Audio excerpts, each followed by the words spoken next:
வணக்கம் நண்பர்களே. நாம் இன்று பெரியநாயகி உலா என்ற சிறுகதையை காண இருக்கிறோம். இச்சிறுகதையின் ஆசிரியர் நா. பிச்சமூர்த்தி ஆவார். இவர் நடேச தீட்சிதர் காமாட்சி அம்மாளுக்கு மகனாக ஆகஸ்ட் 15, 1900 பிறக்கிறார். இவர் புதுக்கவிதையின் தந்தை என அழைக்கப்படுகிறார். புதுக்கவிதை இயக்கத்தின் விடிவெள்ளியும் இவரே. இவர் எழுதிய நூல்களில் கிளிக்குஞ்சு, பூக்காரி, கிளிக்குண்டு ஆகியவை குறிப்பிடத்தக்கவையாகும். அது மட்டுமல்லாமல் இவர் நவ இந்தியா, சுதேசமித்ரன் ஆகிய இதழ்களில் பணியாற்றியுள்ளார். இவரின் இறப்பு டிசம்பர் 4, 1976 ஆகும். வாங்க நண்பர்களே, சிறுகதைக்குள்ள போகலாம். சிறுகதையின் பெயர் பெரியநாயகி உலா. பெரியநாயகி அப்படிங்கிற ஒரு கடவுள் இருக்காங்க. அவங்க படைச்ச உலகத்தை உலா வருவாங்க. அதுதான் இந்த சிறுகதையா இருக்கு. உலா என்ன நடக்குது அப்படின்னு பாக்குறாங்க. முதல்ல பெரியநாயகி ரொம்ப வருஷமா ஒரே கருவறையில இருக்கிறனால அவங்களுக்கு காலு மரத்து போயிட்டு போல. அதனால அவங்க நினைக்கிறாங்க, நம்ம ஏன் இந்த ஊரை சுத்தி பார்க்க கூடாது உலகத்தை அப்படின்னு. என்னமே செயல்தானே, அதனால அவங்க நினைச்சதை பண்ணலாம் அப்படின்னு நினைச்சு வெளியே வர்றாங்க.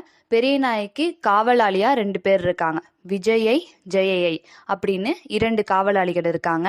அவங்க வாசல்ல கோரை பற்களோட ஒரு வாளை வச்சுக்கிட்டு நின்றுட்டு இருக்காங்க. கால் சதங்கை சவுண்டு சத்தம் கேக்குது.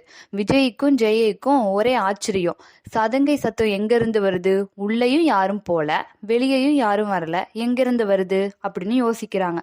பின்னாடி திரும்பி பார்த்தா ஒரே ஆச்சரியம். என்னன்னா, பெரியநாயகி அங்கிருந்து நடந்து வந்துட்டு இருக்காங்க.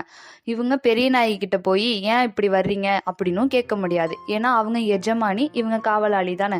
அதனால பாக்குறாங்க. உடனே பெரியநாயகி வந்தோடனே, அடியே ஜெயையை, விஜயை வாங்க, இப்படி ஒரு உலா போயிட்டு வருவோம் அப்படின்னு பெரியநாயகி இவங்க 2 பேரையும் கூப்பிடுறாங்க. இவங்களும் பின்னாடியே கோரை பற்கள் எல்லாத்தையும் உள்ள சுருட்டி வச்சுட்டு வாளையும் உரையில வச்சுட்டு பெரியநாயகி பின்னாடி நடந்து வர்றாங்க. 3 பேரும் வெளியே போயிட்டு இருக்காங்க. போனதும் சூரிய ஒளி பெரியநாயகி மூஞ்சில முகத்துல பட்டதும் அவங்களுக்கு கண்ணு கூசுது. ஏன்னா கருவறை போன்ற இருட்டுல தானே அவங்க இருந்தாங்க. இப்ப வெளியே வந்தோன்னே வெளிச்சத்தை பார்த்தோன்னா அவங்களுக்கு புதிய உணர்வா இருக்கு. அதை தாண்டி நடந்து ஒரு தெருக்குள்ள இப்படி போயிட்டு இருக்காங்க. போனோன்னே ஊர் மக்கள் எல்லாம் என்ன செய்வாங்க, புதுசா ஒருத்தவங்க வந்துட்டா யாரு என்னன்னு பெண்கள்லாம் பேசிட்டு இருப்பாங்கல்ல. கூட்டமா ஒரு 5-6 பெண்கள் உட்காந்துட்டு இருக்காங்க. பெரியநாயகி வர்றதை பார்த்துட்டு அவங்களுக்குள்ளேயே பேசிக்கிட்டு இருக்காங்க, யார் இது புதுசா இருக்கே அப்படின்னு. உடனே இன்னொரு பெண் சொல்றா, இது அப்படியே அந்த பெரியநாயகி அம்பாளை பார்த்த மாதிரியே இருக்கே அப்படின்னு.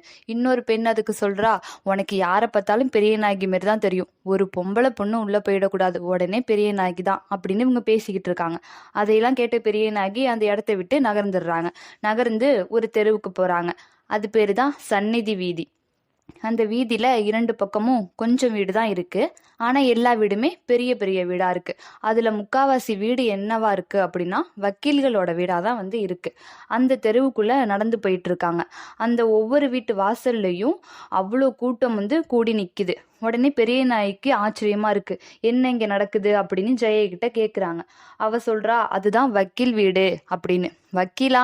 அது அப்படின்னா யாரு அப்படின்னு பெரியநாயகி கேக்குறா. அது ஒரு பெரிய கதை, நான் அதை அப்புறம் சொல்றேன். எதுக்காக அவங்க அப்படி சுத்தி நிக்கிறாங்க அப்படின்னா, அவங்க சொல்றாங்க, ஜெயை சொல்றா, என்ன நடக்கும் அப்படின்னா, சொத்துக்காக 2 பேரும் சண்டை போடுறாங்க அப்படின்னா, ஒருத்தவங்களுக்கு மண்டை உடஞ்சிச்சுன்னா எப்படி ஆஸ்பத்திரிக்கு போய் சரி பண்றாங்களோ, அது போல இந்த சொத்து பிரச்சனைக்கு தீர்ப்பு சொல்றது வக்கீல்களாக தான் இருப்பாங்க. அங்க போய் வக்கீல்கள்கிட்ட இவங்க நடந்தது எல்லாத்தையும் சொல்லுவாங்க. நான் செஞ்சதுதான் சரி, அவங்க செஞ்சது தவறு அப்படின்னு எல்லாத்தையும் சொன்னதுக்கு அப்புறம் வக்கீல்கள் இவங்களுக்கு சாதகமா வாதிட்டு கோர்ட்டுக்கு அழைச்சிட்டு போய் அங்க தீர்ப்பு கொடுப்பாங்க. இதுக்காக தான் வக்கீல்கள் வீடு இருக்கு, இதுக்கு அவங்க பணமும் வாங்குவாங்க அப்படின்னு சொல்றாங்க. பணமா அப்படின்னா என்ன அப்படின்னு பெரியநாயகி திரும்பி கேக்குறாங்க. இப்படி இவங்க பேசிக்கிட்டு இருக்கக்குள்ளேயே அங்க வக்கீல் வீட்டுல இருந்து ஒருத்தர் வர்றாரு. நீங்க தானே நேத்து வர்றதா சொல்லியிருந்தீங்க, வாங்க வாங்க, உங்களை கூப்பிடுறாரு வக்கீலையா அப்படின்னு. உடனே பெரியநாயகி விட்டா நம்மளையே கூட்டிட்டு போயிடுவாங்க போல இருக்கே அப்படின்னு பெரியநாயகி விஜயையும் ஜெயையும் அழைச்சிட்டு வேகமா அந்த தெருவை விட்டு நகர்றாங்க. நகர்ந்ததுக்கு அப்புறம் அங்க ஒரு நிறைய கடையெல்லாம் சுத்தியும் இருக்கு. மளிகை கடை, ஒரு சந்தைக்குள்ள போறாங்க. மளிகை கடையெல்லாம் நிறைய இருக்கு. அந்த கடையெல்லாம் பார்த்துட்டு ஆச்சரியப்படுறாங்க. அப்ப பெரிய நாயகி பார்த்துக்கிட்டு இருக்காங்க. ஒருத்தவங்க வந்துட்டு பொருள் வாங்குறதையும் திருப்பி அவங்களுக்கு இப்போ ஒரு பணம் மாரி வந்து கொடுக்கறதையும், அது பணம்னு பெரிய நாய்க்கு தெரியல, ஆனா கொடுக்கறதையும். அப்புறம் பெரிய நாய்க்கு கேக்குறாங்க, ஏண்டி ஜெயை, இந்த சாமான்லாம் வந்து எப்படி இங்க முளைக்குது? மரமும் இல்லாம தண்ணியும் இல்லாம, என்ன ஒரு ஆச்சரியம், இந்த வித்தை எங்களுக்கு கூட தெரியாதே, எப்படி இங்கே வருது அப்படின்னு பெரிய நாயகி கேக்குறாங்க. நீங்க தான் இருட்டிலேயே இருக்கீங்களே, உங்களுக்கு என்ன தெரிய போகுது? ஒரு பிள்ளையை வளர்க்க வேண்டாமா? அப்படியே அனாதையாக தெருவில் போட்டுவிட்டு போய்விட்டால் யாரோ எடுத்து வளர்த்தார், எப்படியோ வளர்ந்தது, இப்பொழுது எப்படியோ இருக்கிறது, அந்த மாதிரி தான் அப்படின்னு ஜெயை சொல்றா. நாங்கள் தான் உலகத்தையும் ஆறறிவையும் படைத்து கொடுத்து விட்டோமே, வேற என்ன செய்ய வேண்டும் அப்படின்னு பெரிய நாயகி கேட்கிறா. உடனே அதுக்கு ஜெயை சொல்றா, ஆறறிவை படைக்காமல் இருந்திருக்க வேண்டும். பெற்றோரை பழிக்கத்தான் இந்த ஆறறிவு உதவுகிறது, வியாபாரத்தை வளர்க்கவும் உதவுகிறது. நீங்கள் கேட்டீர்களே, இந்த சாமான் ஒன்றும் இந்த இடத்தில் விளைவதில்லை, செடி கொடி மரத்தில்தான் வர்ண பகவான் தயவால் எங்கெங்கோ உண்டாகின்றது. இந்த செட்டியார் போன்றவர்கள் அந்த சாமான்களை எல்லாம் வலை வீசி மீன் பிடித்து சுருட்டி கொண்டு வருவது போல் இங்கே கொண்டு வந்து குவிக்கிறார்கள். அங்கெல்லாம் பணம் கொடுத்து வாங்கி இங்கே மறுபடி பணத்திற்கு விற்கிறார்கள் என்று ஜெயை சொல்றா. உடனே பெரிய நாயகி கேட்குறாங்க, இது என்ன ஆச்சரியம்? பணம் கொடுத்து வாங்கி மறுபடியும் எதுக்கு பணம் கொடுத்து திருப்பி அவங்கள்ட்ட அந்த பொருள் எல்லாம் கொடுக்கணும்? அதுக்கு நாமளே செடியில போய் பறிச்சுக்கலாமே அப்படின்னு பெரிய நாயகி கேட்குறா.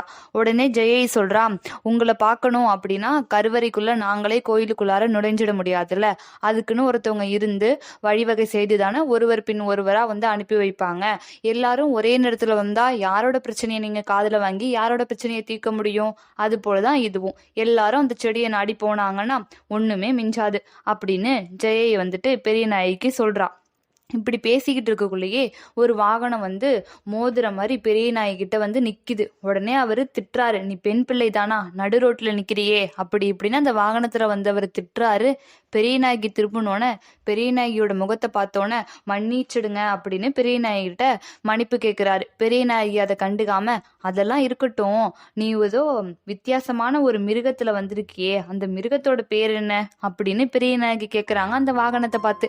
உடனே வந்தவருக்கு ரொம்ப ஆச்சரியம். பைத்தியத்துக்கிட்டயா நம்ம மன்னிப்பு கேட்டுட்டோம் அப்படின்னு ஜெயகிட்டையும் விஜய்கிட்டையும், பைத்தியத்தை போய் வீட்டுல கட்டி போடுங்கம்மா, ஏன் இப்படி அலைய விட்டுருக்கீங்க அப்படின்னு பேசிட்டு அவர் கோவமா போயிடுறாரு. ஜெயும் விஜயும் பெரிய நாயகியும் அடுத்த தெருவுக்கு போலாம் அப்படின்னு அடுத்த தெருவுக்கு போறாங்க. அது ஒற்றை சாரி வீதி அப்படிங்கிற வீதி. அதுல ஃபுல்லா கூரை கொட்டாய் தான் இருக்கு. இதுதான் ஏழைகளோட தெரு அப்படின்னு பெரிய நாயகிட்ட ஜெயை வந்து அதெல்லாம் இருக்கட்டும், அந்த பிராணியோட பேர் என்ன அப்படின்னு பெரிய நாயகி கேட்குறாங்க. அதுக்கு ஜெயை சொல்றா, அது வந்துட்டு அந்த மாதிரி இன்னும் எவ்வளவு வினோதமான பிராணிகள் இருக்கு, இதுக்கெல்லாம் பெயர் விஞ்ஞானம். நல்ல வேலையாக போயிடுச்சு, இல்லாவிட்டால் நீங்க பீடத்திற்கு திரும்பி போகவே முடியாமல் போயிருக்கும். ஆறறிவு புது யமன்களை படைத்து வருகிறது, அந்த பட்டாளத்தில் இது ஒரு சின்ன யமன் என்று ஜெயை வந்து சொல்றா. மறுபடியும் ஆறறிவு பெருமைதானா அப்படின்னு பெரிய நாயகி சலித்து போறாங்க.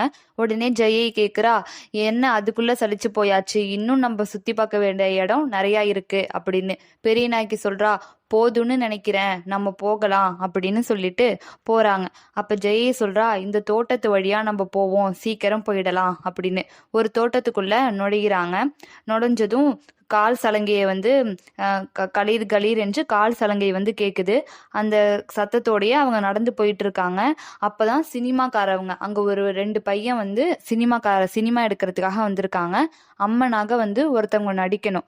அதுக்காக பெரிய நாயகியை வந்துட்டு அம்மனாக நடிக்க நீங்க வந்து சம்மதம் சொல்றீங்களா, 5 நிமிடம் தான் அப்படின்னு கேட்கறதுக்காக வர்றாங்க. பெரிய நாயகி, எங்களுக்கு அதெல்லாம் நேரம் இல்லை, வீட்டுல தேடுவாங்க அப்படின்னு சொல்றாங்க. இல்ல, நீங்க நடிச்சு கொடுத்தா போதும், நான் எவ்வளவு பணம் வேணாலும் தர்றேன் அப்படின்னு அவங்க வந்து சொல்றாங்க. யோசிச்சு பார்த்துட்டு ஜெயையும் சரி வர்றோன்னு இவங்கள்ட்ட தப்பிக்கிறதுக்காக வர்றோன்னு சொல்லிடுறா. அதுக்கப்புறம் இவங்கள்ட்ட இருந்து தப்பிச்சு போயிடலாம் அப்படின்னு சுத்தி போயிட்டு இருக்காங்க. எதுக்க வந்து வாகனத்தை வச்சு மறைச்சிட்டாங்க. 2 பேரும் மறைச்சிட்டு ஏறுங்க வாகனத்துலன்னு சொல்றாங்க. சரின்னு இவங்களும் ஏறிடுறாங்க. அங்க ஒரு இடத்துல வச்சு சினிமா எடுக்கிறாங்க. பெரிய நாயகி அங்க போய் நிக்கணும். பெரிய நாயகியும் அங்க போய் கம்பீரமா நிக்கிறாங்க.